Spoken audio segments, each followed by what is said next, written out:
Guys, we're on late this night. Special post-fight Sunday edition of War Week Boxing Chats. And guys, I'm going to be dropping the link a little bit later. We're going to be talking about the future for Canelo Alvarez. Does it include Terence Crawford? We'll see all of this and much, much more on the latest edition of War Week Boxing Chats.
Proudly presents Big Time Boxing USA on War of Week Radio. Guys, welcome. Happy Sunday. Well, I guess if you're on the East Coast, well, happy Monday morning to you. I'll tell you what, guys. I will say this, guys, and congratulations to my brother G Funky. He had his very first Lena Promotions event and a fight watch party, and it was a stark, raving success at Mr. Tequila with future champion and current contender Joe Sean James. They had a packed house, and I tell you what, couldn't be any happier for G Funky, one of the good guys. And I tell you what, God bless you, my friend, and may you have many, many more successful events from this point forward. God bless you, my brother. Love you, man. But I tell you what, guys, last night, and it's funny. Do you remember several months ago when Dana White was gloating about having the first big combat sports event in the sphere, talking about he was going to book and he was going to take over Mexican Independence Weekend in staging big time events? Well, I'll tell you what, he lost his ass because that place, from what I've been told, is terribly expensive to rent out during this weekend of festivities. And Canelo proved that he is the king of combat sports on both Cinco de Mayo as well as Mexican Independence Day. And look, not only is he the face of boxing still in North America, but Dana White cannot compete on these holidays with boxing. One thing that UFC does not have and will never have is boxing's rich history. Now, keep in mind, Canelo is coming from the same lineage as not only all-time Mexican greats like Carlos Zarate, Salvador Sanchez, Julio Cesar Chavez, Marco Antonio Barrera, Eric Morales. I mean, come on, guys.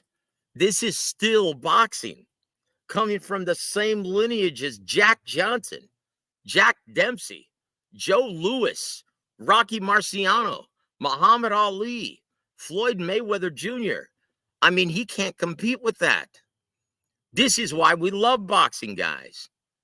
It's part of our lineage. We love this as Americans, and this is why.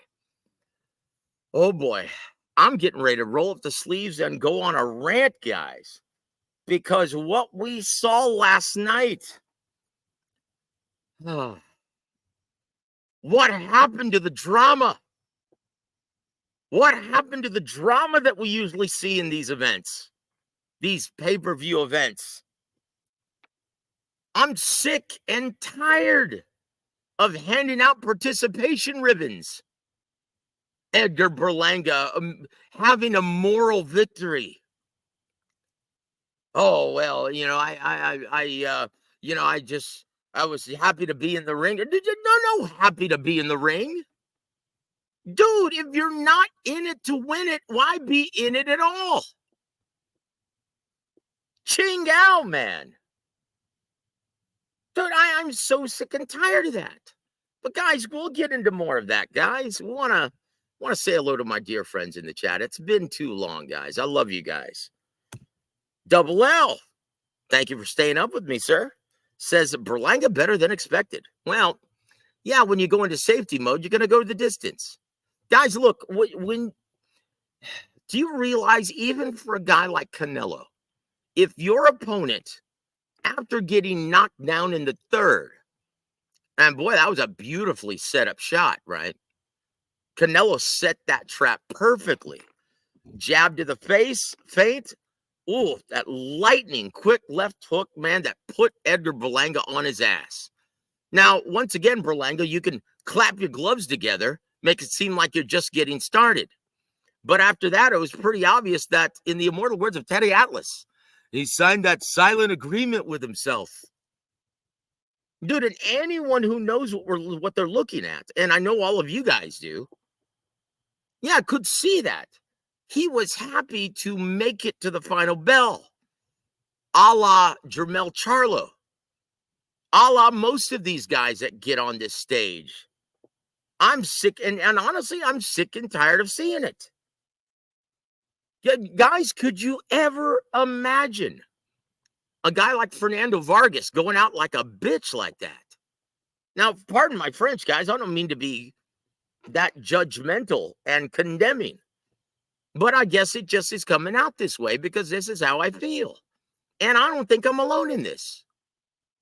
Could you imagine Fernando Vargas going out like that? No. I can't imagine a guy like ferocious Fernando Vargas making that silent agreement with himself just to be happy to cross the finish line. No, that was a warrior, man. That was an Aztec warrior who always went out on his shield. And we were the beneficiaries of that. We loved it. We loved the natural drama that ensued in the ring when you had two combatants trying to win. He stopped trying to win after that third round. And it was obvious. And Canelo, he allowed it. He's like, you know what? I'm going to take whatever this guy gives me. And that's it. And it was obvious to anyone who knows what they're looking at, who's grown up watching events where both combatants were actually trying to win. Like, I'm sorry, guys, for my pay-per-view dollar, and back then it didn't cost $90. Do you remember Felix Trinidad versus Fernando Vargas? What happened to those events? That was a pay-per-view main event. Ching Ao, do you remember the uproar, guys, when Oscar De La Hoya was beating the brakes off of Felix Trinidad? And then after round 9, he elected to get on his bicycle and just coast, thinking that he had a comfortable lead on all the judges' scorecards. Do you remember the uproar when that happened? Man, now think about what we saw last night. Where's the uproar? Now everyone's patting Berlanga on the back like he did something. I'm sorry, guys. I hate to say this, but boxing in America is starting to look like it's become a lost cause. And if you want to remain, and I'm talking about boxing, the powers that be, guys who are at the elite level staging these big events, fighters who are competing in these big events. If you want to remain attached to that proud lineage of warriors, guys that I mentioned at the outset of my rant,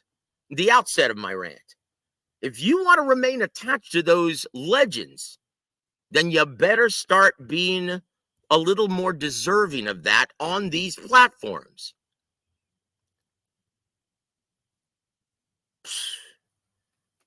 Because I tell you what, it's downright embarrassing.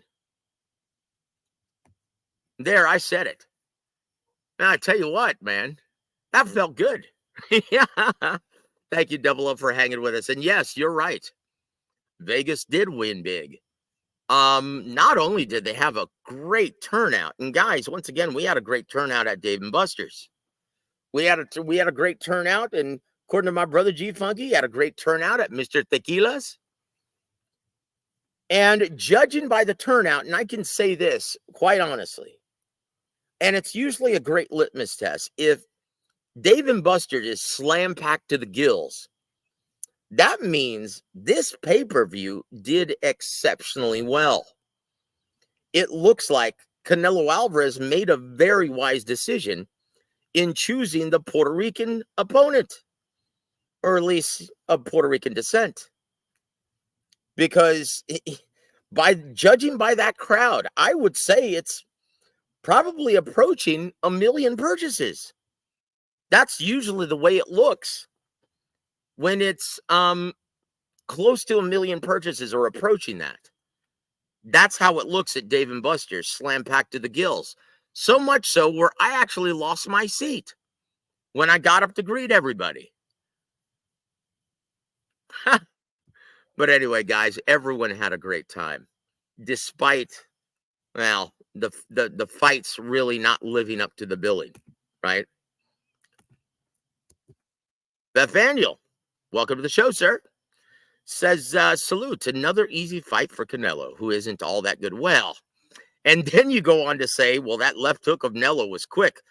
Now, how can you say he isn't all that good then? Look, you can't fault Canelo for someone not showing up to fight yet again.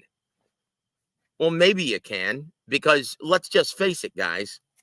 Was Berlanga deserving of this esteemed opportunity?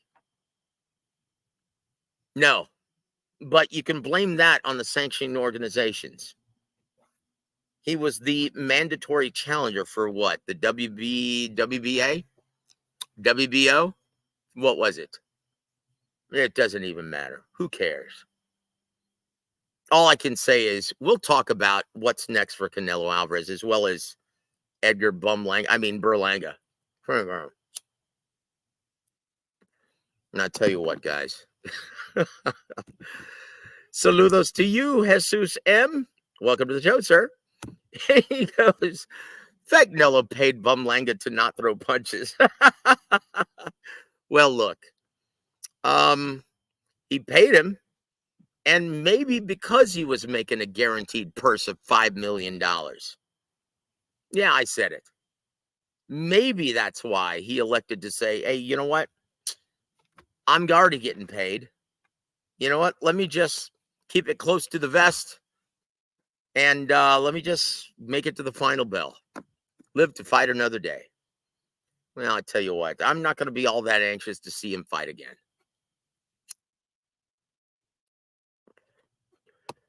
Why should I? Did he show us anything? What did he show us? Did he show us any reason to anticipate the next showing of Edgar Berlanga? Everyone's talking about, oh, he should fight Caleb Plant. No, he shouldn't. Caleb Plant fought an excellent fight. Got up off the canvas, and that wasn't a legit knockdown in which he was hurt or anything, but that was a legit knockdown. But he got up, handled his business like a man. Now I'm looking forward to seeing Caleb Plant fight again, but not Berlanga. I couldn't care less. Boxing for life. Welcome to the show, sir. What a fight. Berlanga showed heart. That's one way of looking at it, I guess. But did he really show heart? Because I'm sorry, my definition of heart is Arturo Thunder Gatti. Maybe I'm wrong. Mickey Ward, that's heart. Oscar De La Hoya, that's heart.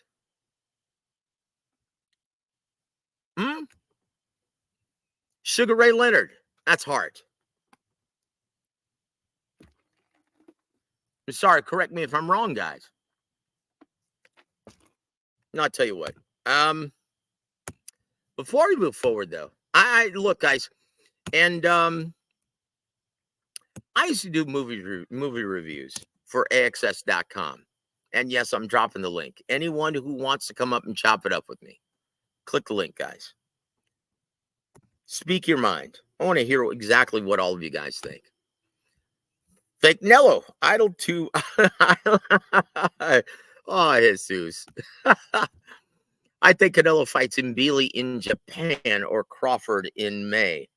Oh, boy, don't get me started on Crawford. I'm going to address that in a second.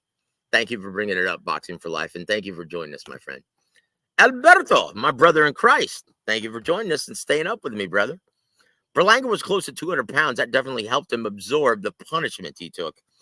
Well, look, it also helps when, you're not giving your opponent very many opportunities. You're only throwing one punch at a time, and that was tentative at best. And by the time he started to let his hands go, it was all but over. There was nothing behind it. It definitely didn't have anything in terms of trying to win the fight.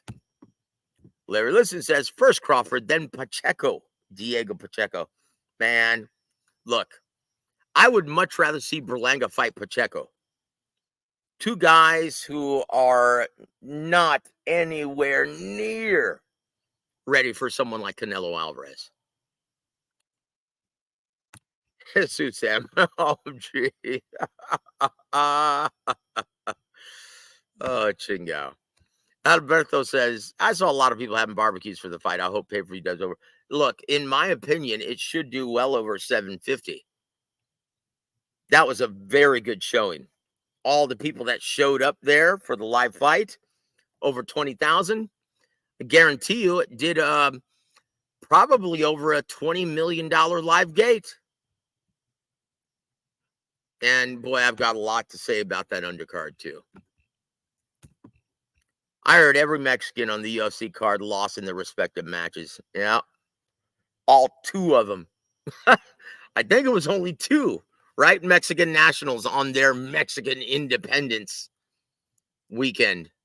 Big show at the Sphere. Dana White, man. Man, you can't touch boxing, homie. But I tell you what, it's not going to remain that way if we continue giving out participation ribbons just for making the final bell. Boxing for Life, I think you have the beat, my friend. Yep, that's right. You know what, dude? And I was so disappointed with Oscar De La Hoya trying to shit on this event. Man, that just showed no class, brother. That just showed no class. And yeah, poetic justice. Jesus, he says, Joe, I really didn't know the actual payday for Berlanga, $5 million. Yeah. No, it wasn't 15. 15. Dude, I will say this. That is a sad day if it's 15. No. But as far as I know, from what I was told, it's 5. And he didn't deserve any more than that. Think about this.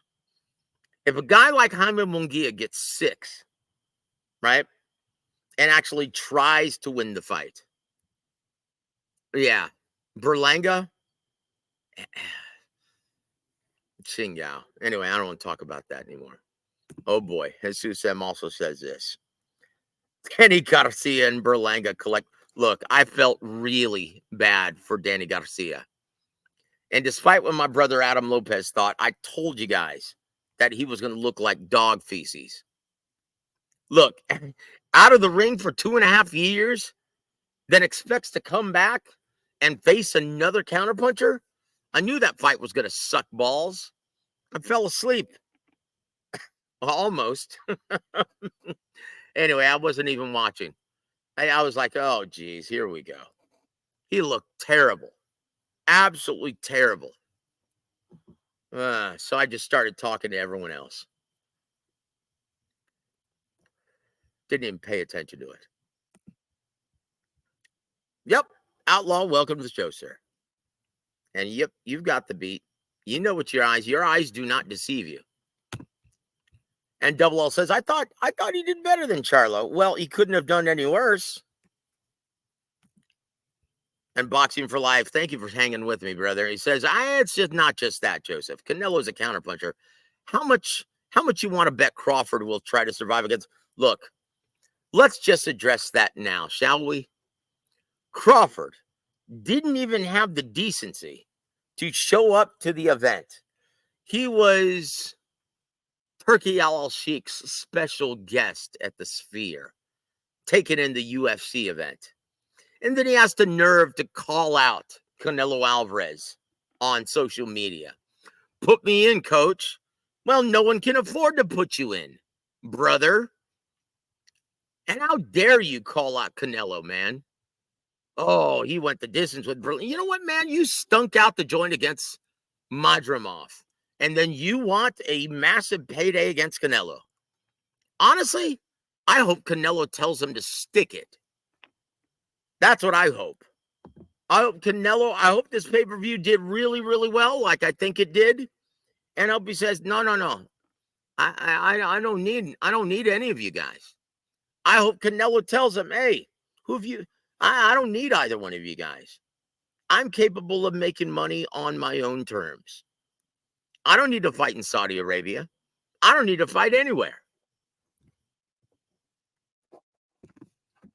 And honestly, if he thinks that there's any demand to see a Crawford fight, think again.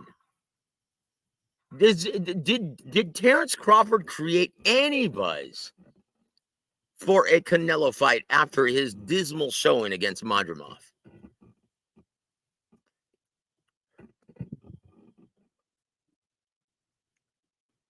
No, thank you. After what we saw last night and after what we saw in LA in Riyadh season, is anyone seriously interested in seeing Terence Crawford survive against Canelo Alvarez?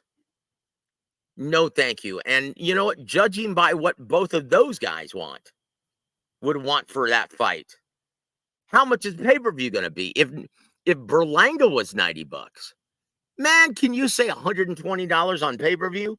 No, thank you. Double L says, we also got to look at the fact that he never went 12 rounds before. Well, you know what? That's not my problem. He never tried to win that fight last night, Double L, and you know it.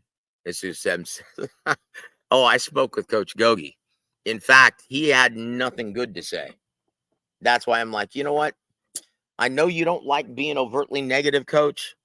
So, yeah, we're going to spare you from any of this nonsense and negativity. I'll go on and say it for you. Guys, that was dismal. Chinga. Double L says, the Lara versus Danny Garcia fight was what really pissed me off. That was disgraceful. Yes, it was. What I want to know is, with Carlos Adames signed to PBC and Al Heyman still, why didn't we see that fight? Why didn't we see Adames versus Lara in a unification bout at 160 pounds? Why? Can anyone answer me that? Riddle me that, guys. Boxing Learner, welcome to the show, sir. No, I don't. I wasn't around back then. Well, brother, it's a damn shame. You really missed out, my friend. Thank you for being here tonight, sir. Yep, that was sad. That was pathetic. Refugio, welcome to the show, sir. I skipped the entire card except for the main event. You didn't miss anything, brother. Well, look, I will say this. Trevor McCumbee, I thought he'd be more of a live dog. This is a guy who just participated in his last chance saloon. And, well, he tried, but he was just way overmatched by just a much better fighter in Caleb Plant. Congratulations to Caleb Plant for getting the stoppage. He really put forth a great effort. I will say this, he and Canelo, they were the stars last night, and they deserve their flowers. I would much rather see, I'm looking forward to seeing Caleb Plant back in the ring as soon as possible. Refuse. Yeah, I was watching college football. I can't blame you, brother. And I tell you what, I woke up this morning feeling good about Cowboys versus the Saints. And boy, was I disappointed. How do you give up 5 TDs to the Aints at home before the end of the first half? Chingao. Uh-oh. These are fighting words here. Boxing Leader. No one remembers Fernando like that. Brother, I suggest you go watch Felix Trinidad versus Fernando Vargas. I suggest you go watch De La Hoya versus Fernando Vargas. Ferocious Fernando Vargas was a warrior, brother. That guy showed up to win. A far cry from what we saw from Edgar Hamburger Langa last night. Doubt it made 200. Look, brother, it did well over 200,000. A lot of people purchased that event last night. And once again, the litmus test is always the crowd at Dave & Buster's. It was packed to the rafters. So I'm guessing at least 750,000. It did better than the Jaime Munguia event. Alberto, oh, thank you, my friend. But no, I gave it to some of the fighters, girls that were there. I saw a girl sitting in my seat, and so I'm a gentleman, brother. I may sound like a crass bastard, man, on the air, but I'm a gentleman in real life. So I'll tell you what. Thank you, though, Alberto. I appreciate it, my friend. Bethaniel says, oh, no, I'm sorry. I meant to say Berlanga, who isn't all that good. Apologies. Yeah, I gathered that, my friend. God bless you, my brother. Refugio, oh, my gosh. You know what, dude? You had to rub that one in, too, because the Longhorns just whooped my UTSA Roadrunners. That's where I graduated, UTSA. I'm a Roadrunner. And they spanked us, my brother. Yeah, no. It's 5 million, brother. Why would you say it's 15? There's no incentive for him. Once again, Canelo paid him $5 million, and that's all he gets. No one is tuning in to see Berlanga. There's no incentive on his end. And if it is, it's very small. Canelo has all the incentive. He makes all the money in these events. Unpopular opinion. I'd rather see Trevor McCumbee against Berlanga. You know what? I'm right there with you, brother. That's not an unpopular opinion. Make a case. Why would anyone want to see Berlanga versus Caleb Plant? Who the hell is Berlanga? He just showed you who he is. Is anyone really interested in seeing Berlanga again after this? Now, guys, once again, let's take a little break on boxing, right? Let's take a little break. I used to do movie reviews for AXS.com. And I was just thinking, if you guys, I'm going to start talking about this. Just little intermission from boxing, right? I was just thinking, if you guys are interested in seeing a really great independent movie, and I say this all the time, between 2010 and 2020, before COVID, that was one of the more underrated eras of cinema in America. And I'll take that to my grave. I absolutely loved I like a lot of movies from that era. And I'll tell you one, because Bill Murray, I just saw, he's 73 now. And he's getting long in the tooth. And we're not going to see him much more in these features. He's pretty much damn near retired. with the exception of Ghostbusters franchise. And there's a movie that I was thinking of, and it's one of my favorites from the last 15 years. And it's called St. Vincent. It's directed by Theodore Milfy, written and directed by him. And it's starring Melissa McCarthy as well as Bill Murray. And he is absolutely amazing. He is Bill Murray, comedic genius and an American treasure.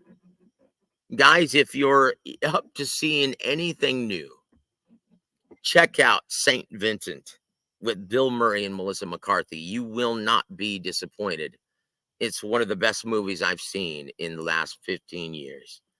And it is vintage Bill Murray. He steals every scene that he's in. Also, Naomi Watts is in it, and she is incredible in it. Guys, check it out. St. Vincent, 2014, an independent feature written and directed by Theodore Milfy. I remember doing an interview or a movie review for it when it first came out 10 years ago. And I gave it 4 stars. And it was absolutely incredible. And it was one of my favorite movies of that year. And that was a damn good year for movies. So, guys, if you're looking for anything to watch and you want to see something that most people missed out on, it is an absolute treasure. And it is vintage Bill Murray. Check out St. Vincent featuring Bill Murray and Melissa McCarthy and Naomi Watts. Absolutely incredible movie. But there it is. Killer Man, welcome to the show, sir. Another cherry pick is next. Well, we'll see, man. Yeah, honestly. Michael Shaw hated the fight. Berlanga stinks. Well, yeah. Well, you already know how I think, what I think.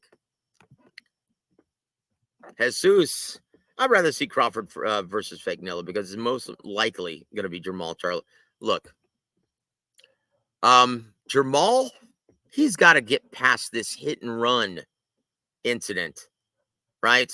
First, I don't see him fighting anytime soon. But yeah, it very well may be Chris Eubank Jr. in the UK.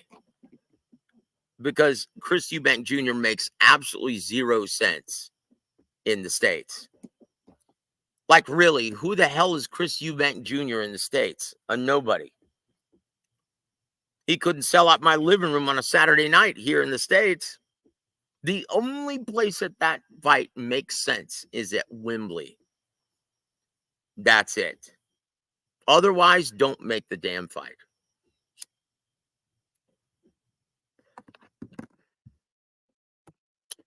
W.A.W. He's got the beat. I actually love the matchmaking of Tom Brown. Yes, future Hall of Famer.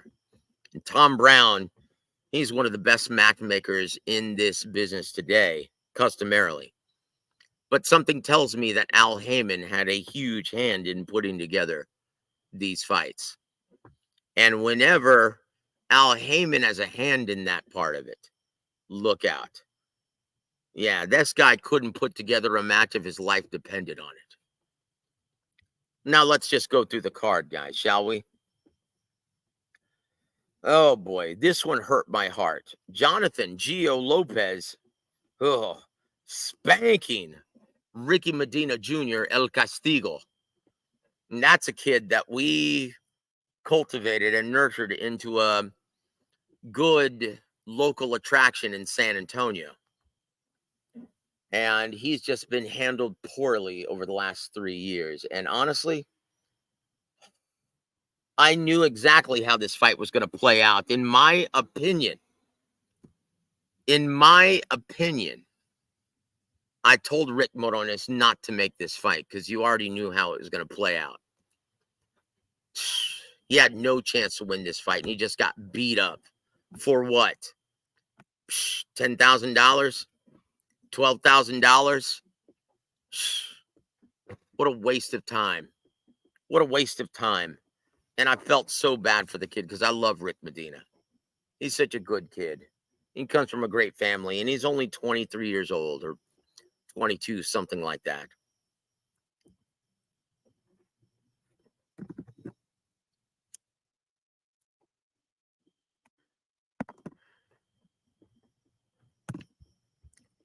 Bud just can't catch a break. You know what, man? You have a much bigger heart than I do when it comes to Bud Crawford. This is a guy who caught over 17 million breaks just a month ago in LA. Can't catch a break. And for what? Stinking out the joint on the biggest stage of boxing? Not letting his hands go? Putting everyone to sleep? Sending them out early? Chingao.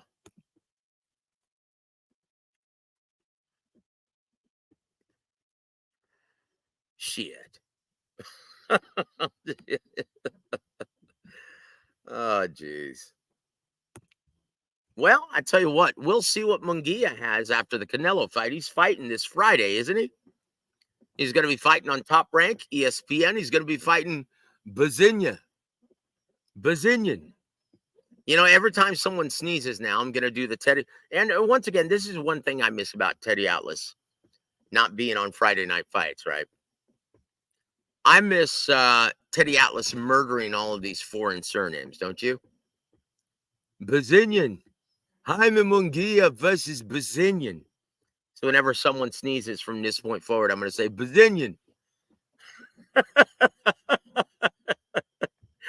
Oh, God bless you, Teddy, wherever you are. Geez. JR Delgado, welcome to the show, sir. He says, I heard Berlanga was 205 fight night. Some Spanish broadcast said it with Salvador Rodriguez. That looked about right. He looked huge. But then again, so did Canelo Alvarez. And that's another thing, guys. Terence Crawford. Once again, this guy has the most inflated sense of worth. Like, honestly, he's got the personality of a stick. And he thinks he is the biggest breadwinner and the biggest draw in boxing in America. It's like, dude, can you imagine what those negotiations would look like between Canelo and Terence? Terence, thinking that he's the A side in this scenario, would more than likely try to put a weight limit on Canelo. And Canelo would say, who do you think you are? Like, think about this.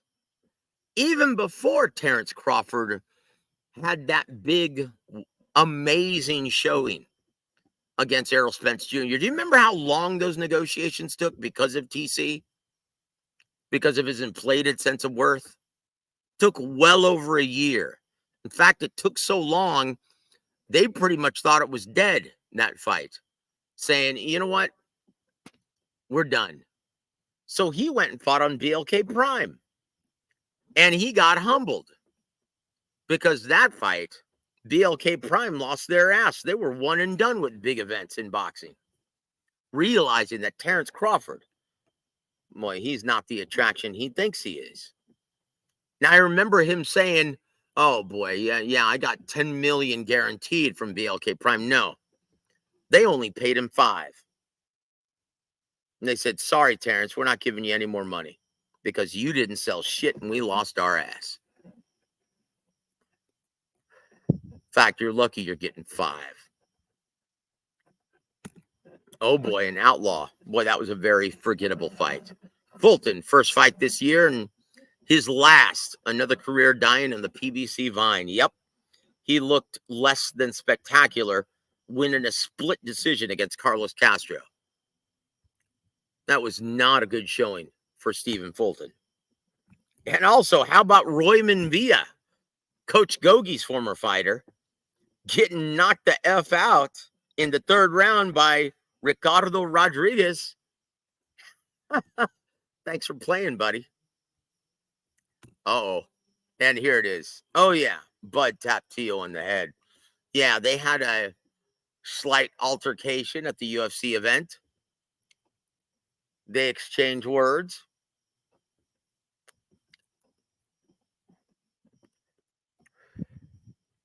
Look, honestly, this is what I'm hoping. Thanks for bringing up Teofimo Lopez. Look, we already know from my brother Robert Garcia that it's not going to be Rayo Valenzuela, Tank Davis's next opponent. I'm hoping, guys, who wouldn't love to see Teofimo Lopez versus Tank Davis on ESPN pay-per-view? Who wouldn't love to see that?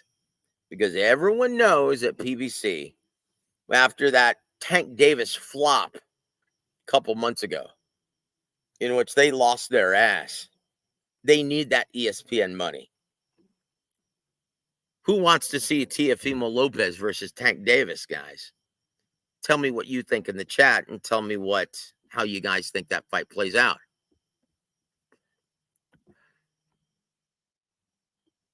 Yeah. Yeah. Jared Little Gallo says, yeah, you heard ESPN confuse Crawford with Kendrick Lamar. Yep. Tells you all you need to know about his level of attraction, right? Tells you all you need to know about his level of attraction. I think there's someone who's ordering DoorDash this late at night, a bunch of fat asses in San Antonio, and I'm here on my patio. They probably stop thinking that it's me. No, I don't eat past 6 p.m. Thank you very much. I'm down to a svelte light heavyweight now. I'm down to 187. Thank you very much. All glory and honor to our Lord and Savior, Jesus Christ. But yeah, he is not the attraction he believes he is. Not even close. Colt McCuck, Canelo hater. Yeah, okay. Chingao. Look, yeah, we're going to see Jaime Munguia this weekend, guys. Hey, Hawker Mustang, welcome to the show, sir. Salute to you, my brother. Hope you're having a wonderful evening. Thank you for staying up with us. Larry Listen says, Teofimo was asked if he's fighting Tank, and he flat out said it wasn't happening. You know what? That wouldn't surprise me. That would not surprise me one bit. Because this guy, he talks his way out of every single major event now, doesn't he?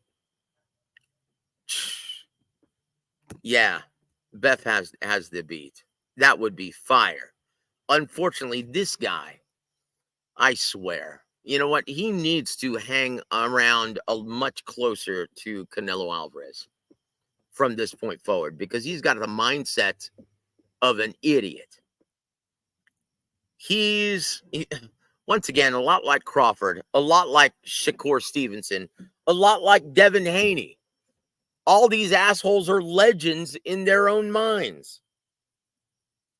And they always price themselves out of every major event. Again, earlier this year, he was the one who was supposed to be fighting Ryan Garcia, not Devin Haney. And he wanted too much money. Alberto. Where's Adam? Is he still recovering from last night? Well, look, he's going to be on with us tomorrow night, guys. Martin, thank you, my friend. I appreciate you, brother. God bless you, man. I don't know any other way to keep it, my friend. And once again, dude, let's go down this once again. Does anyone even remember Rolly Romero's fight with Manuel Jaime? Does anyone remember that? No. Manuel Jaime was a guy who had never even fought outside of his own county. And Rolly Romero goes the distance. Once again, guys, I'll take this to my grave. Rolly Romero just doesn't know how to fight. Boxing Learner says, Fulton will be better next time. Not saying he'll be champion at featherweight, but he'll look better. I'm not sure about that. He looked like, he was, I don't know if he's going to be the same after getting schooled and whooped by Naoya Inoue. Sometimes that happens. That happens sometimes in boxing. They're just never the same after getting that ass whooped.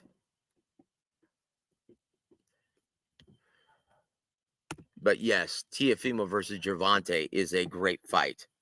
But, it wouldn't surprise me one bit if Teofimo Lopez talks his way out of this, demanding way too much money. The takeover. What are you taking over, brother? The unemployment line? Is that what you're taking over? Shit. Guys, and once again, we gave this update on Friday's show with Adam Lopez. Shakur is the definition of a legend in my... Yes, he is. But look, it looks like they're already negotiating. Now, whether or not that hand is healed by February, I don't know. Because, when you have torn tendons in your hand, you do usually, customarily, like to try it out with a tune-up.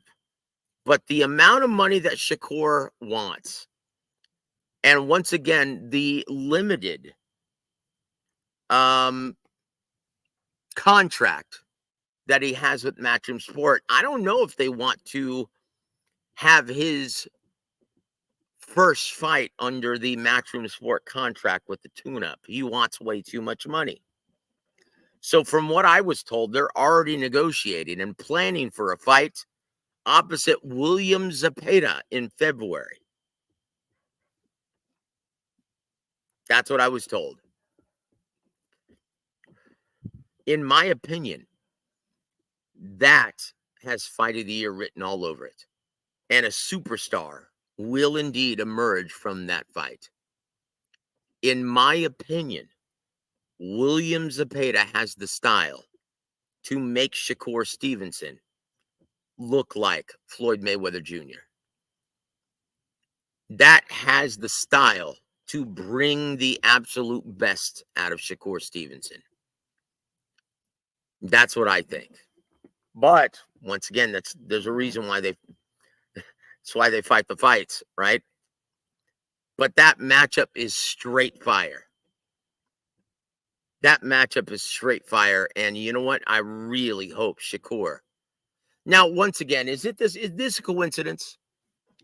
Now you look at Fernando Martinez, the dreaded Fernando Martinez, who was supposed to face Joe Sean James this past Wednesday on ProBox.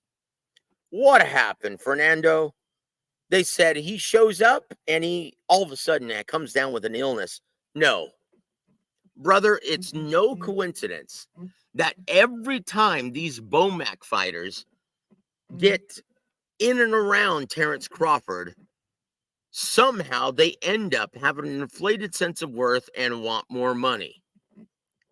In my opinion, that's exactly what happened. He found out he was only making 20 grand to fight a guy like Joe Sean James, who is not an easy assignment.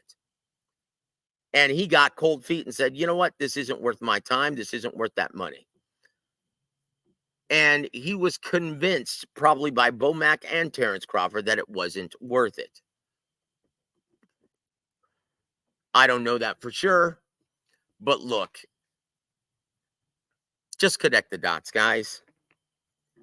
Everyone that hangs out with BOMAC and Terence Crawford, they end up having a similar inflated sense of worth.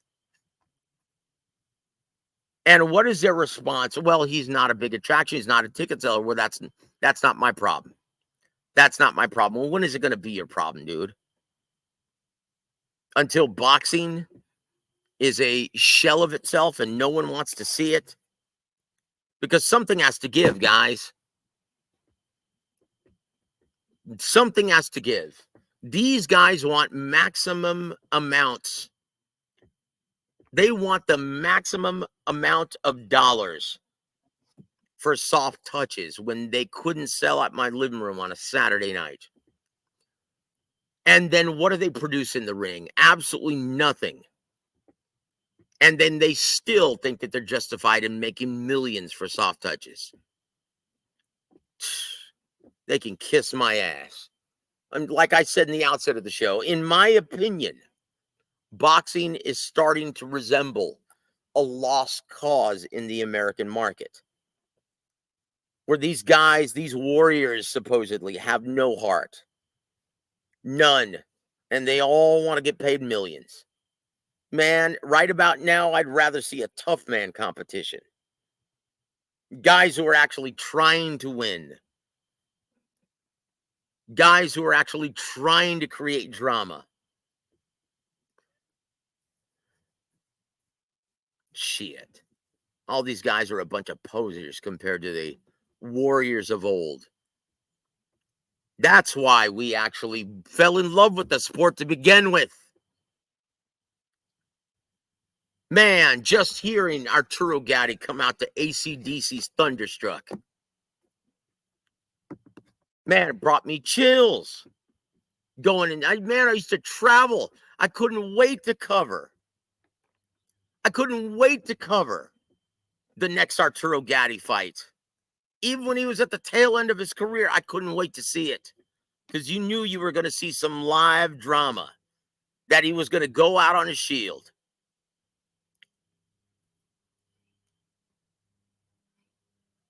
Refugio, you've got that right, my friend. Crawford is indeed a pain in the ass. Headache, that's being nice. He's a pain in the ass, a royal one at that. And that's exactly why Canelo's not interested in that fight.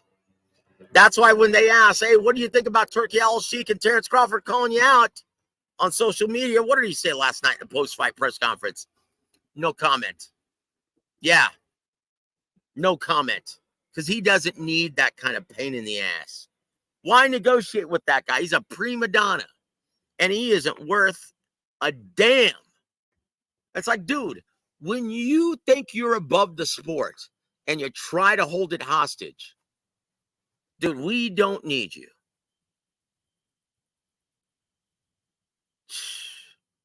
Boy, it's just a sad state, man. And Double L has the beat.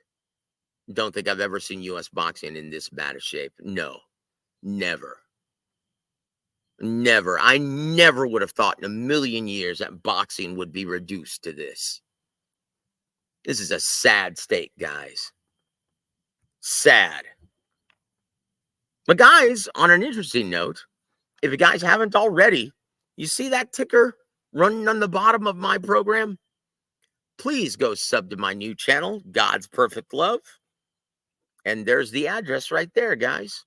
At Holy Trinity /JC1. Jesus Christ 1. There it is. Please go subscribe, guys. Once again, I grab a lot from Scripture. It is the lifeblood of everything. And guys, in these dark times that we're approaching in America, these uncertain times, this is your lifeline. And I don't know what I would do without the Holy Trinity guiding my path. So guys, please support my new channel. God bless all of you. But I tell you what, guys, I'm really looking forward to seeing the return of Jaime Munguia this week. And let's turn our attention to this weekend's events. And congratulations to all the winners this past or on last night's card. And once again, guys, yeah, it left a lot to be desired. This fight card. And once again, I am getting really tired of these guys wanting millions, but just being seemingly content, just reaching the final bell. Oh, and then he has the nerve to say in the final press conference, oh, I'm gutted. I'm gutted that I didn't win. Really? It didn't look like it. Michael Shaw, welcome to the show, sir. He says, you think Virgil Ortiz gets hit too much? No. I think he needs to stay busy at his new weight. Great kid. Yes, he is a great kid. And look, I'm not going to say anything about his dad, but his dad is a kind of a pain in the ass. Did I just say I wasn't going to say anything about him and I just called him a pain in the ass? Yeah, I just did. That's what happens, guys, when you have no filter. I'm to the age where I don't give a damn. I'm too old. But yeah, going back to Virgil Ortiz, honestly, I'd much rather see Terence Crawford fight Virgil Ortiz. But this is a guy who wants way too much money. But guys, let's focus our attention on this upcoming event. On Saturday, my brother Thomas Triber just flew out to the UK this morning. And he's going to do a special live brunch with Thomas Triber this Wednesday afternoon. And he's going to talk about this upcoming event. Should be a great one, guys, with over 100,000 spectators at Wembley Stadium tuning in for Anthony Joshua versus Daniel Dubois. And that's happening Saturday day here in America. Guys, I love this fight. I absolutely love this fight. And I'm in. I am in. And you're not going to see either man be happy just to reach the finish line. These guys want to become champion in the worst way. Anthony Joshua, after losing two very disappointing efforts to Alexander Usyk, and once again, no shame in coming up short against an all-time great in Alexander Usyk. But Daniel Dubois, as of late, he is coming into this fight with a ton of momentum, and he genuinely believes he is living rent-free between Anthony Joshua's ears. And we'll see what happens on fight night. But guys, this is why I've always loved the heavyweight division. Because that is the genuine theater of the unexpected. You never know what's going to happen, guys. And I can't wait to see it. This is a great, great fight. I can't wait.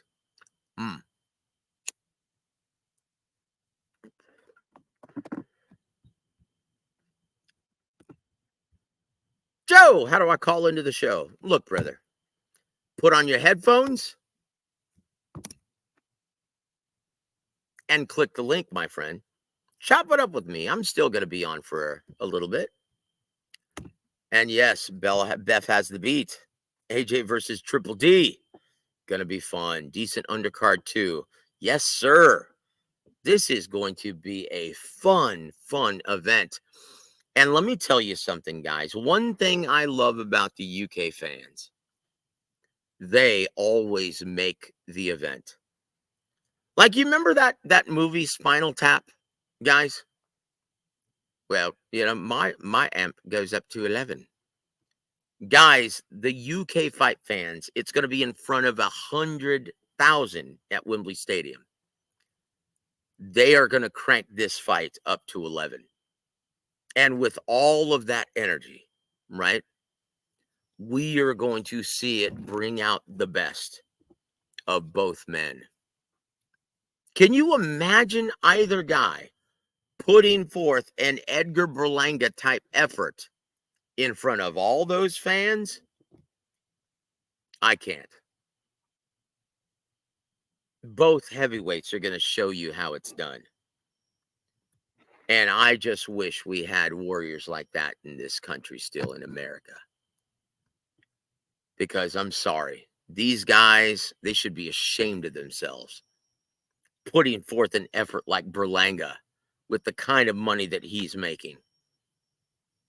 5 million rock for not doing a damn thing. Disgraceful, brother. Disgraceful.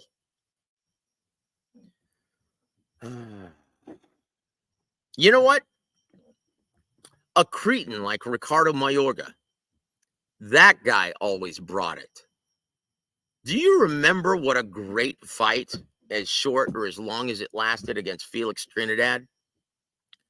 Do you remember how awesome that fight was on a Don King card?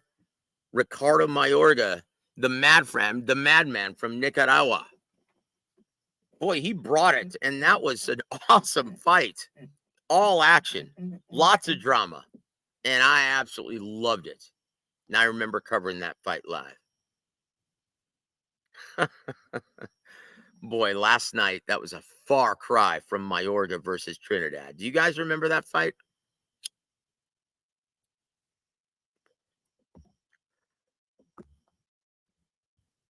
Oh, what a great fight. But I'm really looking forward to this, guys. What do you think is going to happen with Daniel Dynamite Dubois versus Anthony Joshua? Now, when I first took a look at this style match, I'm like, oh my gosh. Daniel Dubois is tailor-made for Anthony Joshua. It's going to look like the Francis Ngannou fight. Until I saw both men talking. And I tend to agree with Daniel Dubois. I think he's gotten into the head of Anthony Joshua. We'll see. Now, Double L, a year ago, I would have agreed with that. But I'm not so sure. I think he has exorcised the demons. I don't think he's a quitter anymore, guys.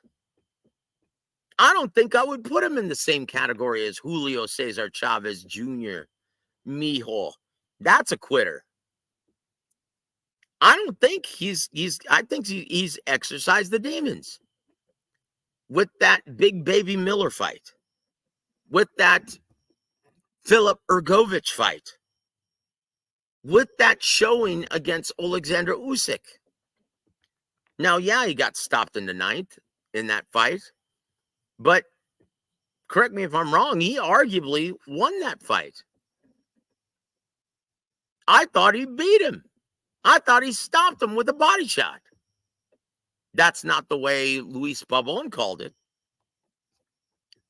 But you can make a case for him beating Alexander Usyk. And with those 3 fights going into this, I don't think he's going to quit on his stool. I don't think he's going to make that silent agreement with himself. Bev says this. I got AJ by TKO, but I won't be surprised if Dubois puts a really good fight on in the early rounds. Look, guys, maybe I'm drinking the Kool-Aid, but Daniel Dubois made a believer out of me. What he showed, overcoming the early assault from Philip Ergovich, lowering his head, biting down on that gum shield to win that fight. Oh, Chingao. How do you like Lenny Smellerby? Oh, Mr. Oxnose. Punking out on Eddie Hearn after all the shit he talked only to kiss Eddie's ass. Yeah, it's because he needs a job. That's why.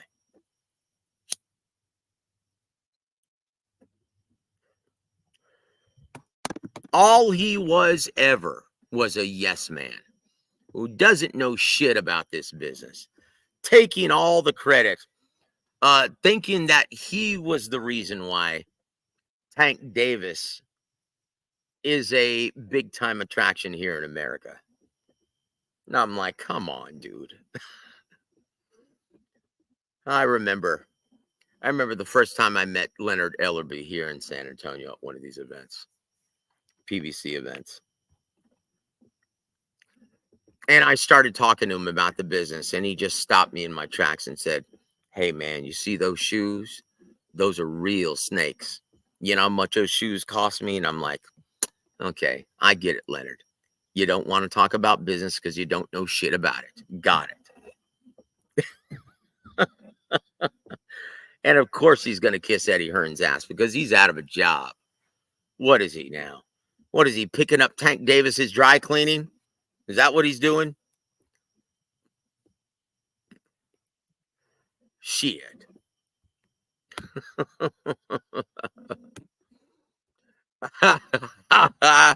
Some say Smellerby's a little light in the loafers. Yeah, that wouldn't surprise me one bit. He seemed to be, well, getting a little too excited when he was rubbing on Floyd Mayweather Jr.'s chest the other year, right? A while back. Yeah, that wouldn't surprise me one bit. Mas puto. But guys, I tell you what, put your predictions in the chat. How do you think? Once again, I see Dubois quitting 7 to 8 rounds. AJ by TKO. Look, man, Eric, welcome to the show, sir. It's good to see you this late at night, man. Good of you to join us, my friend.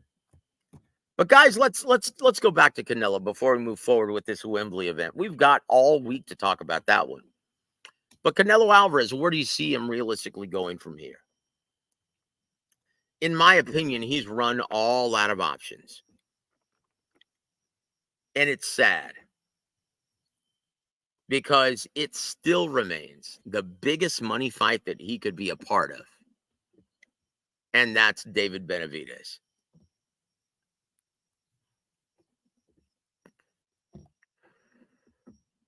So tell me, guys, why do you honestly think he's not fighting David Benavidez?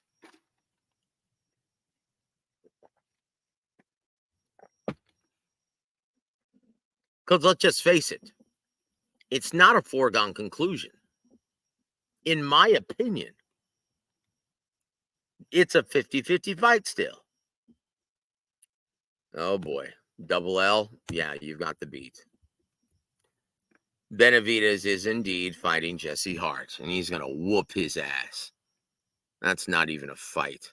No, I can't say that. I love Jesse. He's a good kid. He's a good guy. Oh, boy.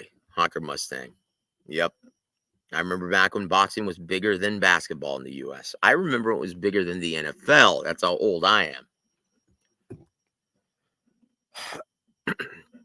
The only thing, excuse me, the only thing that it was not bigger than was baseball back in the day. Those were the two great American pastimes, boxing and baseball. And you look at the lineage, and that's something that America used to be proud of. Now, oh boy, I think you mean to say UFC, right? But no, we saw last night that it hasn't taken over. Benny fighting Jesse Hart is interesting, and you're being nice, Beth. Oh, boxing for life. I think Canelo will retire. With PBC, Reynoso said they will see what's next and talk to Heyman and Luis. I think David might be towards the end. Look, he's not fighting David Benavidez.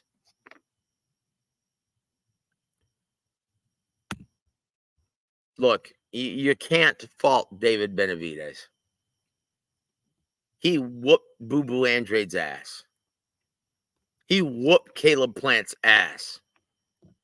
He did everything that was asked of him. Hey, fight these guys, Canelo said. You haven't done anything to deserve a fight. Really? What did Berlanga do to deserve a fight, dude? What did Jaime Munguia do to deserve a fight? I can go on.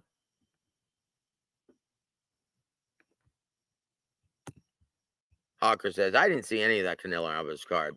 I just seen where Canelo knocked Berlanga down and Danny Garcia got knocked down and stopped by Lara. Well, that was embarrassing. And honestly, I told you guys he was going to look like absolute dog mess. Hot garbage.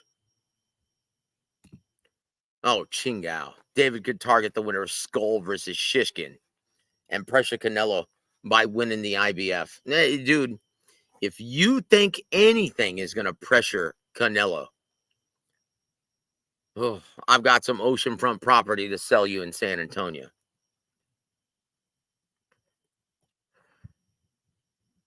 No one can pressure Canelo as long as people keep showing up to purchase his pay-per-views.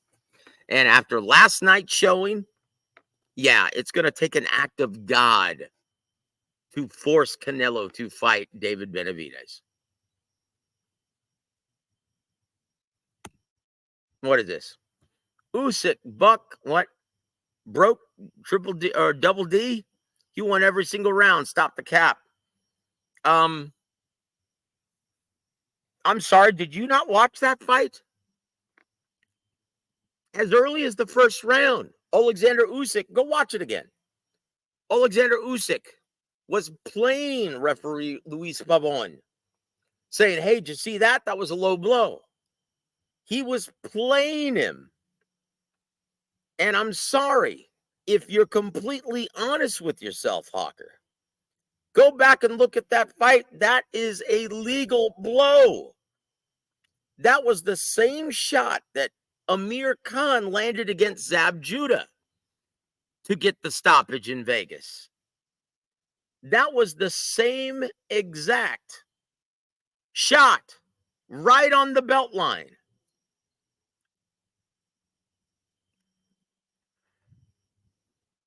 And Usyk went down. And he didn't get up, and he used the entire 5-minute allotment because he was hurt. And Luis Pavon just fell in line getting played by Usyk. Hey, what's happening, my Dane Bramey? It's good to see you, JR. Once again, guys, anyone who wants to join me right now, I only have about 15, 20 minutes left. So my advice, Hawker, go back and watch the fight. Because I'm sorry, when you look at Triple D's last two fights, does that look like someone who was broke? Who was broken by Alexander Usyk? Does that look like a broken fighter? From where I'm sitting, he looks like a very confident fighter who believes that he should have become champion that day. And this is a guy who has an opportunity now to become the IBF heavyweight champion after beating two undefeated fighters consecutively.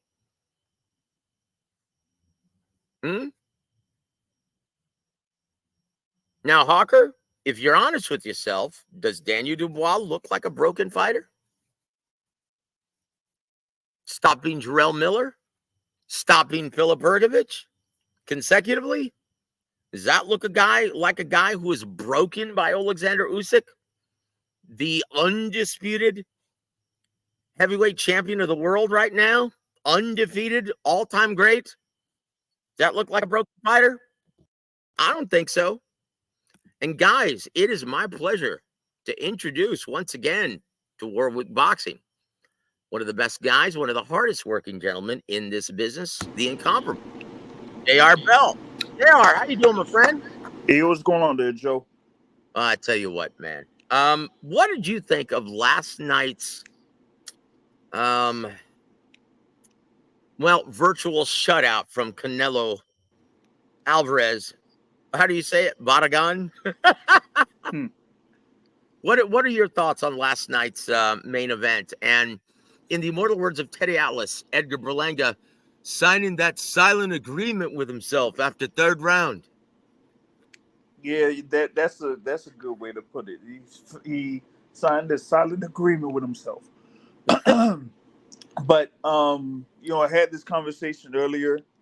On the podcast, I had super featherweight contender Albert Bell on there, and we kind of brought up something in reference to this particular fight, and kind of like comparing it to like previous opponents that Canelo has had. But I brought up like two opponents in particular. His last one, and Jaime Munguia. Yep. And actually, like the one before that, in Jermell Charlo. Mm-hmm. As similar things happened. Like a knockdown was scored in each of those fights, and it was just about what did each of those fighters do after getting knocked down. That's it. With Munguia, he still had, a little bit of an effort after he got knocked down. So it made like for, more of a enjoyable fight in that instance. We all know what happened with Jermell Charlo. And so now that it's Berlanga. And, Berlanga kind of like reverted to the Berlanga that, didn't get knockout or get his opponent hurt when he had those previous fights when that streak stopped. You see that he didn't really have like a plan B.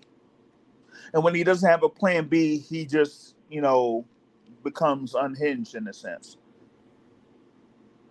Well, look, man, I am sick and tired. And I said this in the outset of the show, and you weren't here to hear it, but I'm going to say it again. What happened when Fernando, and this is why I brought up Fernando Vargas in the beginning. What happened to Fernando Vargas when he got floored early against Felix Trinidad? How did he react? That was like one of those.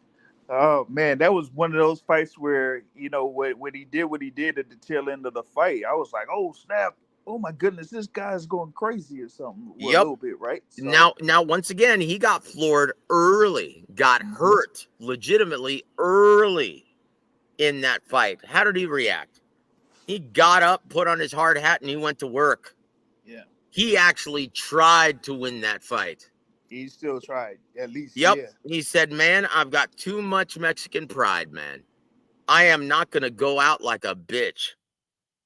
I'm going to get my pound of flesh if it kills me. And boy, he put on a great show, and both men ended in high drama. That was a great pay-per-view main event worthy of the pay-per-view platform. What did we see last night? A guy who is happy to get a participation ribbon and to get that moral victory. Brother, I'm sick and tired of these guys thinking that there's a moral victory in boxing. There is none. If you don't go out on your shield, there is no moral victory. What is this? Women's college softball? Those girls have more heart than these assholes. And yeah, I said it. I'm sorry. I'm tired of seeing it. Yeah. What happened to our beloved boxing, man? Yeah, folks don't want to, some folks don't want to go out on their shield. Where have the Diego Corrales gone? Where have the Mickey Wards gone? I'll settle for Emmanuel Augustus. Yeah, Emmanuel Augustus will get you what you need. Or who we got that's about to fight in November? Oh shoot. Yeah, it'll come up to me. Oh, Hank Lundy. Nah, I was talking about Hank Lundy. He's gonna be fighting a young cat. Oh, Chinga. But yeah.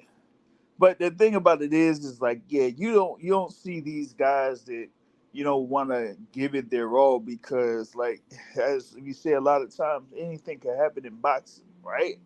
So if you go by that moniker, shoot, why not try to go and give your best shot? But yeah, the thing with Berlanga though it's like he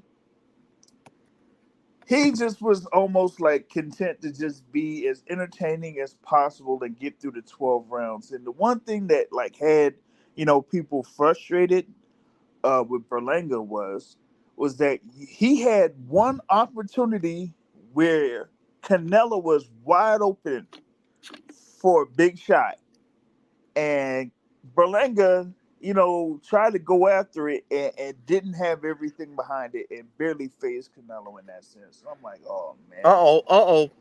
Listen to this, Hawker.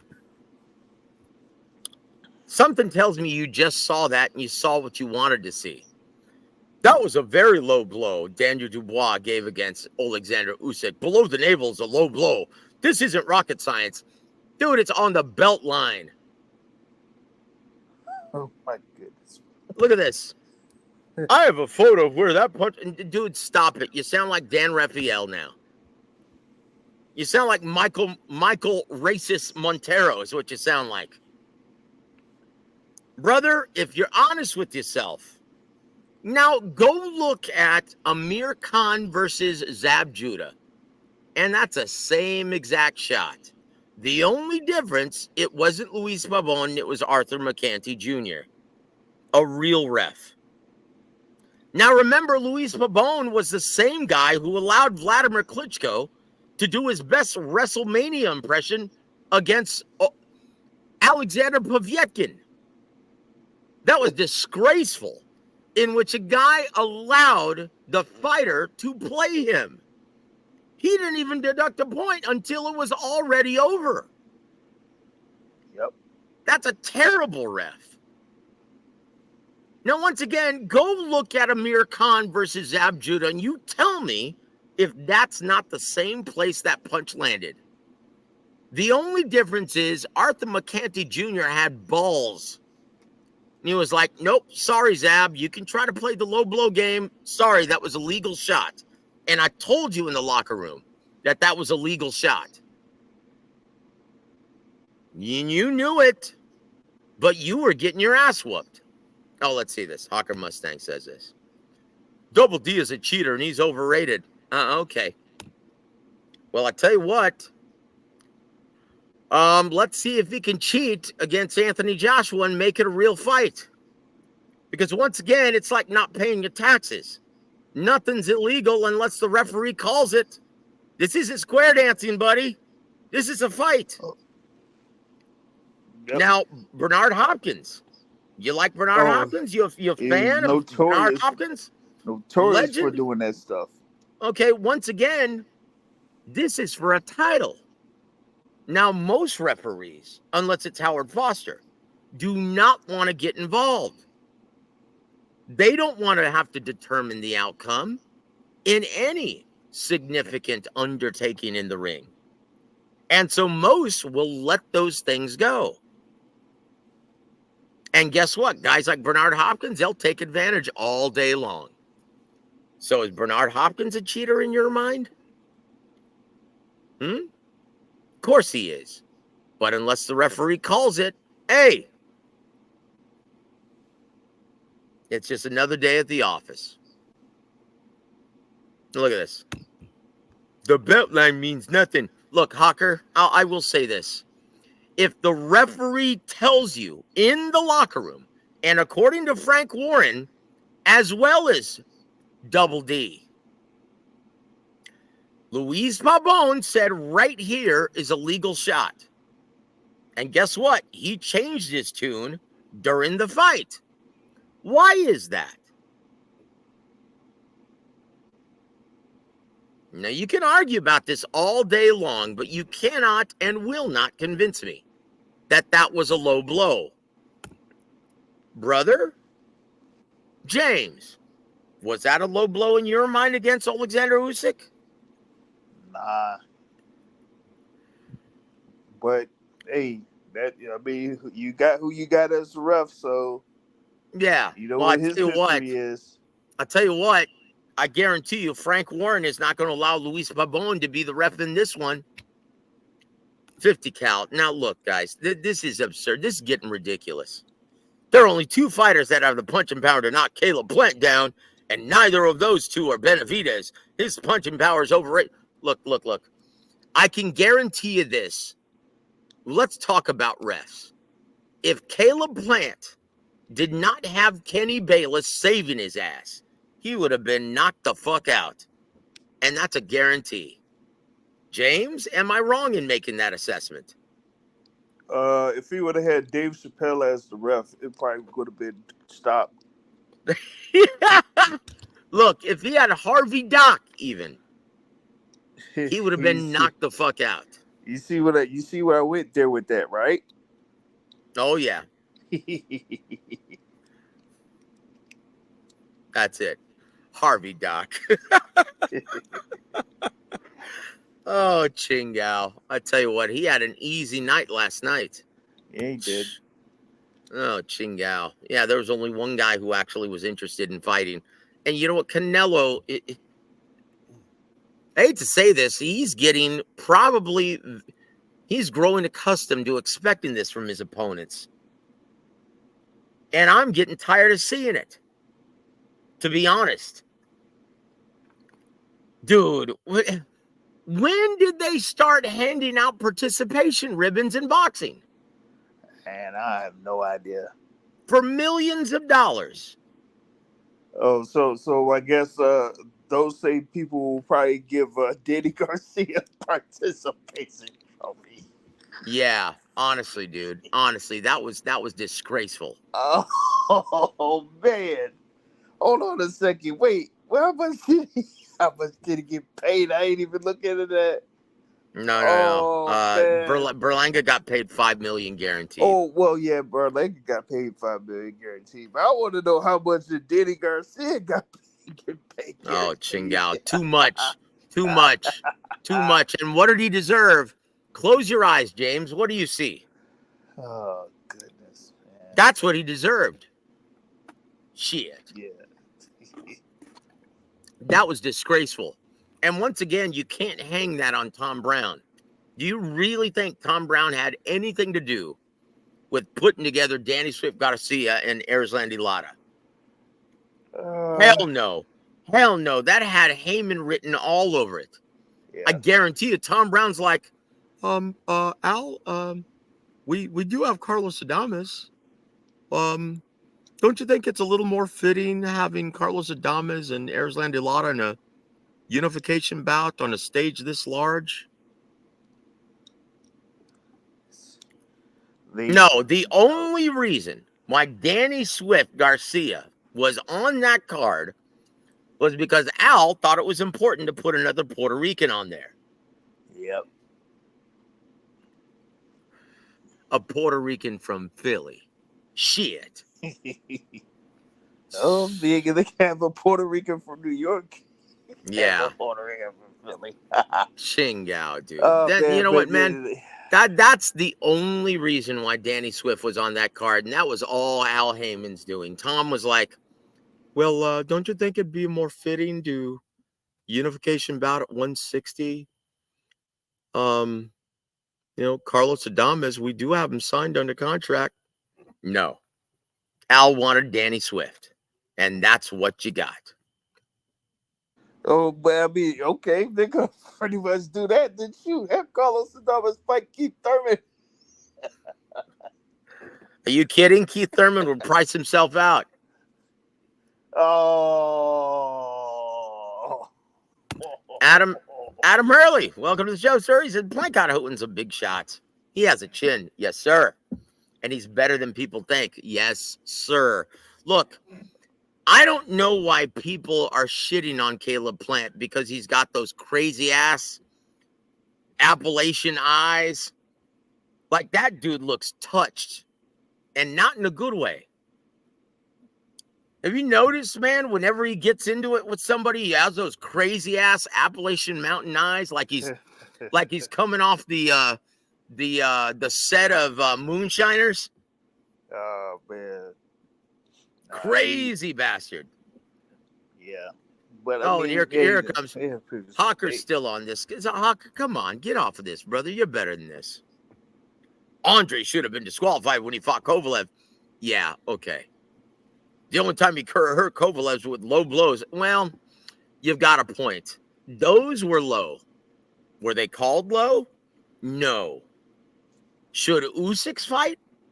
In Usyk versus Daniel Dubois, should, in comparison, how did that punch look compared to Andre Ward's? Dude, what are you doing? You're proving my point for me, Holmes. Okay. 50 caliber. Benavidez' resume is trash. Look, brother. And that's Benavidez' fault? That's Benavidez' fault. Really? Now, look, this is when you know you've got a fan who doesn't know shit about the business of boxing. I'm about to educate you, Holmes. James, correct me if I'm wrong, but resumes and records are contingent upon opportunities received. Oh, yeah. Okay, yep. So how is that Benavidez' fault? Oh, especially at the super middleweight division. Like, we're talking about super middleweight. Yeah, like there's a whole bunch of real talented fighters there at super middleweight, or were, real talented fighters in that particular weight class. Like, y'all go back into what 168 was at the time, particularly before Canelo was there. So, like, what are we doing here? Now he's saying, he's going after... No one's going after Jesse Hart. He's been going after Canelo Alvarez, but your boy ain't interested. He'd rather fight Hamburger Langa. That was the reason why he went up to 175. Like, come on, y'all gotta. Now look, guys, make sense. For years he's put forth a more convincing campaign than Kamala Harris. Did I just say that out loud? Kamala, yeah, Kamala. Not folks. Hopefully, folks can get this right. It's Kamala, not Kamala. Okay? Not the Ugandan giant. Not the Ugandan giant. And there's a reason why I say that, and it's because the way that people pronounce it kind of make her look like she's something that she is not. And I'll just leave it at that. Yeah, that's very well said, brother. But you know, I'm not just going to leave it at that. Hey, he's coming off the top rope, Jess. He's got that headbutt. The Ugandan giant, Kamala. No, dude, that's not Kamala Harris. Or Chingao. Wait. Look, guys. Look. And who said this? W.A.W, the next president. Look, I can tell you already. Donald Trump is going to be the next president of the United States.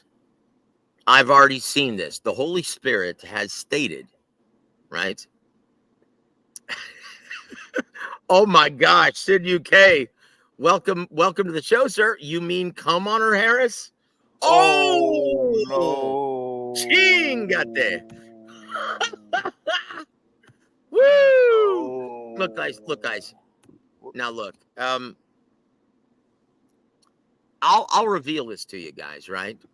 But the Holy Spirit has revealed to us that Kamala Harris, it's going to be revealed before the election. Something of her past, from her past, is going to come out. I've actually heard her saying, I should have never run for president. I've seen her say that to her husband. Now, once again, guys, don't take my word for it. Pray about this. Pray for that discernment and clarity. Pray for that. But I can guarantee you this, it's going to come out before November. So no, she's not going to be the next president. I've already seen Donald Trump take office. And boy, he's going to have a sink full of dirty dishes trying to navigate us through the next Great Depression that may be worse than the 1930s. So guys, brace for it and pray about it. Once again, don't take my word for anything. Okay? Don't take my word for anything. Pray for that discernment and clarity, because the Holy Spirit will reveal everything to you if you approach the Holy Trinity with great faith. And that's it. That's all I'm going to say about that, guys. You're saying that Double D punched Usyk above the navel? Oh, come on, dude. Hawker, get off this, brother. Look, I've spoken with George Warren about this. Their big grief. Now, once again,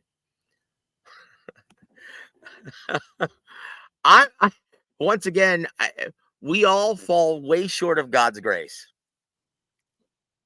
No one is better or worse than any of us. Pray about it. And the Lord, the Holy Spirit, Jesus, God the Father, the Holy Spirit will reveal the truth to you, but you have to approach it in faith. You've got to pray about it, guys. Dude, 50 caliber, are you still on this? Just stop it, brother. Just stop it, man. You're making yourself look like a chump. Benavidez struggled with it. Dude, stop. Stop it. Just stop, man. Look, just admit it. Just face it.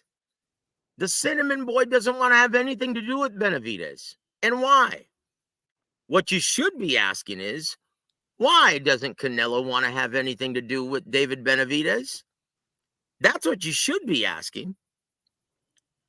He wants no part of him. Well, neither does Canelo. Look, we're approaching now. What is it? 140 where you're at? Yeah, pretty much James? around that time.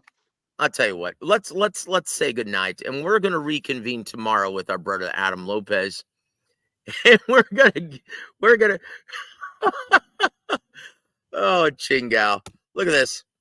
And King Sakuna, welcome to the show. Says Canelo doesn't have to fight Benavidez, and Benavidez gave away his own leverage to make. Look, if you really think that David Benavidez ever had any leverage, what are you referring to? The WBC mandatory challenger?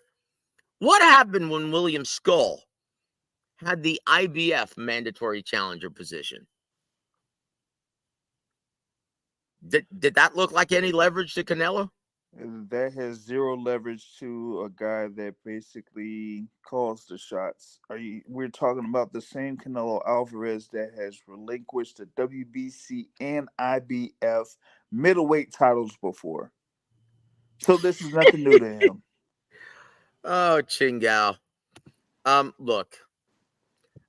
You're talking about fighters who have demons, vices. You're saying that's something new to boxing, King Sakuna? Really? Have you ever studied the career of Carlos Monzon? Edwin Valero? Oscar De La Hoya? Ricardo Mayorga? Are you saying that's something new to boxing? Chingao, dude. Look, I can say this. At least Benavidez will never be accused of having kitchen utensils in the bedroom. Oh, my gosh. Canelo wanted the belts. David gave them up. Oh, Chingao. Really? Is that why he's fighting William Skull? Benavidez lost. Dude, when are you guys going to... These are fanboys. I can't believe I'm having to say this. But if you genuinely believe that Canelo gives two shits about any world title, you are out your fucking mind. Do you think that is any motivation to Canelo Alvarez at this time? James? Nope. Like I said. Oh, boy. Hold on. Canelo wanted the belts. Dave gave them up. It's that simple. Well, then, brother, you guys don't know what the fuck you're talking about. I'm just not a hater. I want to see that fight, but I'm not stupid. Well, I didn't say that. You did. But if you have to ask me, I'd say you're not stupid, but you're quite ignorant when it comes to the business of boxing, especially when it comes to Canelo. You'd have to be ignorant if you think that Mauricio Suleiman had the leverage to force Canelo's ass in the ring to face David Benavidez. Yeah, that's why he wants $200 million to fight David Benavidez, right? Brother, and if someone magically came up with $200 million and said, here, Canelo, what now? Something tells me the price would go up to $250 million. Why do you think Turkey Al-Sheikh is not interested in playing that game? Oh, dude, look, Sakuna, stop it. Stop it, man. Just stop it. He doesn't give two shits about belts. Now, if you genuinely want to believe that, then hey, man, more power to you. If it helps you sleep better at night, and if it helps you think that you're an expert in this business, go right ahead. More power to you. Sweet dreams, brother. But I'm not going to play this shit because I know better. I've been in this business for over 20 years. Hey, and speaking of which, James, I still can't find a copy of us doing commentary. Yeah. On the 24th of last month. Yeah. I don't know what happened to it. Yeah, I don't oh, understand. no. I And it would see, be, this is what telling me you guys are children. I mean, his resume proves that. Whose resume? Now, once again, guys, resumes, you cannot compare Benavidez's resume to Canelo's. Now, once again, everyone and their mother are lining up to face Canelo. He's the A side, the overwhelming A side. Now you're trying to tell me that the B side is at fault for Canelo Benavidez not being made? James, are you buying that load of horse shit? No. When has the B side ever been at fault for a fight not being made? Tell me throughout history. Only if he declines a very lucrative offer. But they're talking about Benavidez in the super middleweight division. Like, you're trying to compare resumes. Why don't you compare the resumes of David Benavidez and other fighters within the super middleweight division, and then see where you get it at? But there, like you were saying, like the B side don't really control much of what goes on. It's basically the A No, side. dude. No, dude. That's absolutely right. And if you guys genuinely believe that the B side is the one who's at fault for Canelo versus Benavidez not being made, then you guys don't know shit about boxing. I'm going to quote Uncle Roger. You guys don't know shit about boxing. Now listen to this. Here's another one. Do you really think Benavidez? Who said that? Now, once again, they're on this shtick about, oh, well, Canelo, there's a possibility that he'll fight the winner of Bivol Beterbiev. Now, honestly, I can see him fighting Benavidez before he ever takes on Bivol again. James, do you think he'll ever take on Dimitri Bivol ever again? No, not on God's green earth. Sounds to me like you guys have been listening to some other shitty podcast that doesn't know shit about this business. Heriberto, welcome to the show, sir. He says, hold on. Will Canelo ever fight Benavidez? No, never. David lost his belt. No, it doesn't matter. Even if he had it, he would have never fought him. Now he has no leverage at the he never did in Canelo's mind. Look at this. The A side picks in no shit, but when they okay, come on, dude, stop it. Dude, I've had enough of this. This is nonsense. Benavidez at 75. Well, look, the only reason why he moved up to 75 because he understood and ascertained that Canelo was not interested.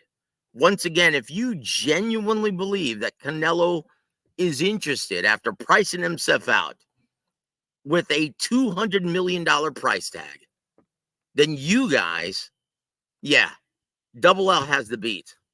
In the immortal words of Rick James, cocaine's a hell of a drug.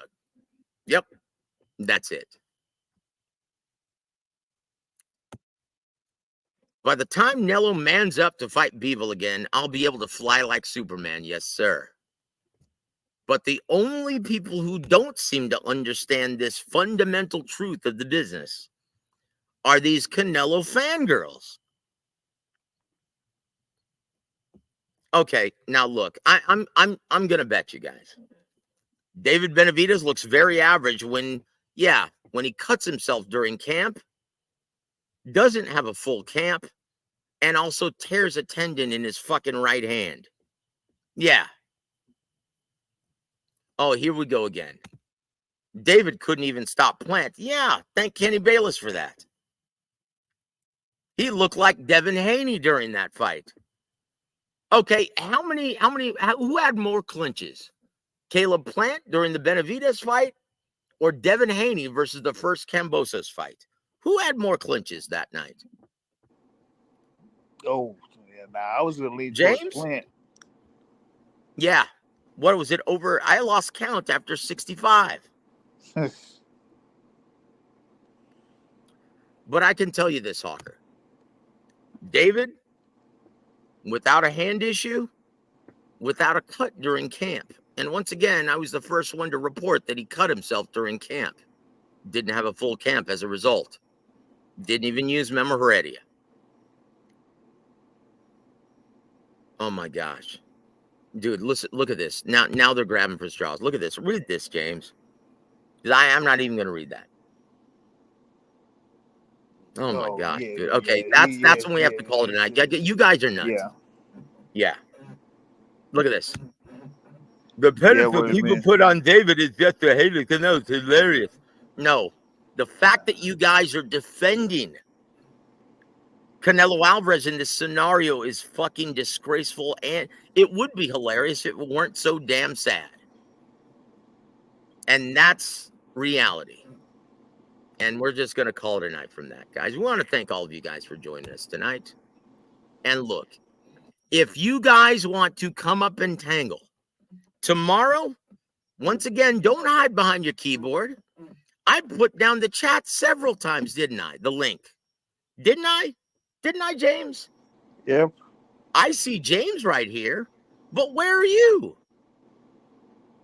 Hey, come on and speak your piece next time. I'm not the boogeyman. Don't treat me like I'm David Benavidez and you're Canelo. I'm right here. Click the link next time, son. If you want to learn more about this business, just ask questions instead, because this right here is downright insulting. And you're making yourself look like a mamon. Dude, next time in your avatar, why don't you just show the pride colors? Because that's the way you're acting. Did I just say that out loud? Yeah, I did. And I'll say it again. You guys are acting like you're a bunch of pride, flag-waving, rainbow warriors, sticking up for a guy who's obviously pricing himself out rather than stepping in the ring with real competition. And that's a fight that I actually am favoring Canelo in. James, who do you think would win between Canelo and Benavidez? I mean, it's right now, I would say Canelo. Yep. So if you think I'm just being a hater, once again, listen to the show a little bit more frequently. Because I'm objective in all of this. I have to be. This is what I do, Holmes. I'm not a pom-pom waving dick rider. Shit. Anyway, we'll leave it at that, brother. Any parting shots, James, for tonight's festivities? Not really much there. Just, Canelo is doing this Canelo thing, and I was just looking forward to the next show, and then see what's up for Tuesday as well. Woo! Tomorrow, guys, we're going to be meeting with Adam Lopez. Right now, Gogi wanted to just send his best. He had his two fighters competing on a card in Mexico City, and he is absolutely exhausted. But he will be back on the air this week to size up and give you guys a preview of Anthony Joshua versus Daniel Dubois. Can't wait for that. He's also going to talk about Jaime Munguia versus Bazinian. So, guys, stay tuned for that. But tomorrow night, we're going to have Adam Lopez. Tuesday night, we're going to have Big J.R. Bell and Ronnie Shields. And Wednesday during the day, we're going to have a special UK segment called Brunch with Thomas Triber. How do you like that? Woo! Full week of festivities, guys. So I tell you what, on behalf of the great J.R. Bell and the Boxing Source, I'm Joseph Herron. You've been listening to War Week Boxing. Have a great week, everybody.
Affordable Value presents Big Time Boxing USA on War of Week